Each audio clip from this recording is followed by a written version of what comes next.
น้องตกใจขอให้การขึ้นต่อไปในวันนี้เป็นไปด้วยความราบรื่นตลอดปลอดภัยแต่ถ้าบางอะไรไปจะถึงบางสุดท้าย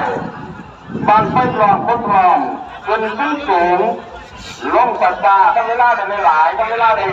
เยอะๆขอเด็กเตอร์ขอให้ทีมงานจงโชคดีตาม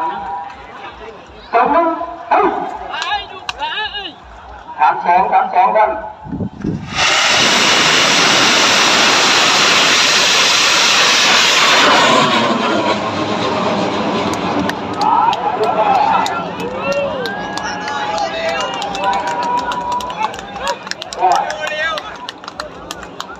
งค่อยลุกจากรถเมื่อวันนั้นทั้งพวกสามเพื่อเป็นตัวทุกทีเนี่ย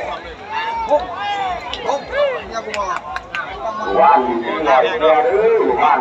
ไม่อยากให้สนามลงไม่คุยไม่กินครับไม่มีสนามเลย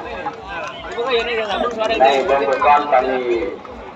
หลังรถหนึ่งแสนมีฟังขอทดเจฟังแรกก็ได้เจอน้ำแรกเลยผมเตรียมไปก่อนเลยเดี๋ยวปลูกมาแล้วครับหาอย่างเดียวไม่ถนัดโยกเอาเบนครับ